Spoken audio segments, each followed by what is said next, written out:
President Biden on Wednesday suggested that if former President Trump opts to run in 2024, he would not make it to the White House for a second term. Biden's comments come just 2 days after Trump teased he would make a very big announcement early next week after reports emerged that he was considering announcing another bid for president in the hours between voters casting their final ballots in the midterms. The November 15th announcement by Trump would align with Biden's trip to Asia for the Group of 20 G20 summit with dozens of other world leaders. When asked at a post-midterm press conference how other world leaders should view this moment for America, with Trump potentially running for the presidency again, Biden said he will make sure Trump doesn't take power. We just have to demonstrate that he will not take power if he does run, making sure he, under legitimate efforts of our Constitution, does not become the next president again, Biden said. Trump said on Monday that he didn't want to distract from the midterm elections, but that he would make a big announcement from his Mar-a-Lago estate next week. Meanwhile, Biden leaves on Thursday for a series of international meetings, with his first stop in Egypt for a climate summit. He then heads to Asia for the G20 summit in Indonesia. At the press conference on Wednesday, the president took something of a victory lap after he had an unexpectedly good night on Tuesday.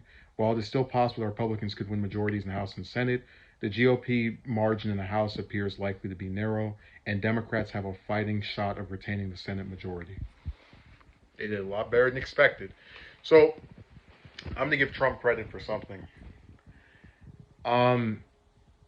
If anything, besides being funny, he is a record breaker. I mean, you go through all the presidents.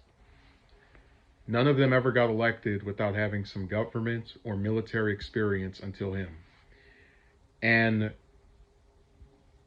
it's so funny how before the 2016 election, more specifically before Trump won that election, so before November of that year of 2016, there was this belief, or there was a thing, like an unwritten rule in politics, where generally you have to be someone who's rich or a governor or a senator to run for president, actually have like a decent shot of winning.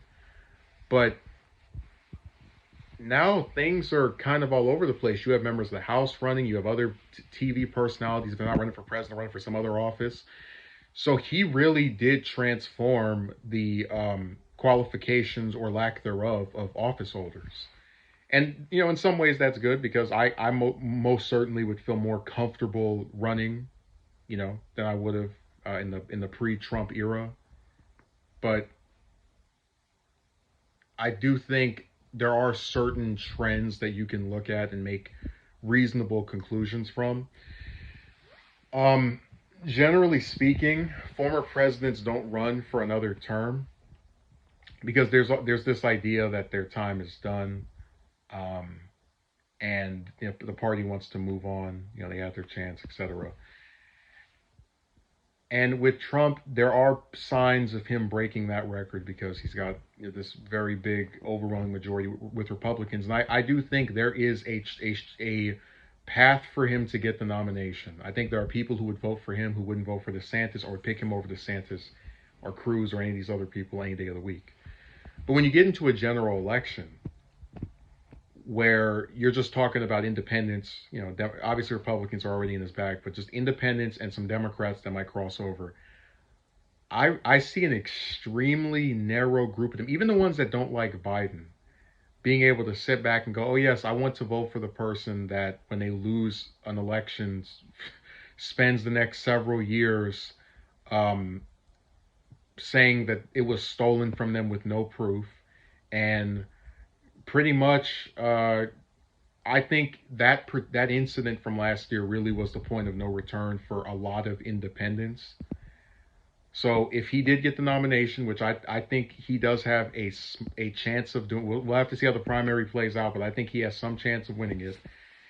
It's really hard for me to see him being able to become president again unless there's extremely low voter turnouts.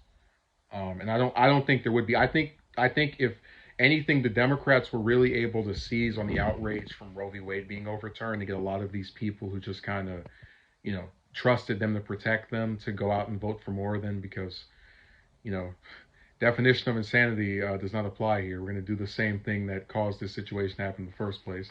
But I don't see him being able to make it on that front. I think he'll probably do very well in the primary, may even end up winning, but he's really upset a lot of independents. And I don't think this even has to do anything to do with Biden being a formidable candidate, because if you remember, in 2020 he underperformed based off his polling to where we had to wait multiple days just to figure out who won.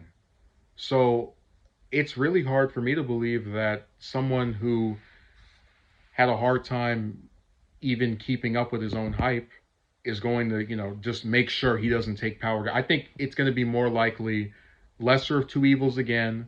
People who don't really are not the biggest fans of Biden are definitely not the biggest fans of Trump, and they vote for Biden, and then Biden either wins narrowly or by some larger margin than he did before.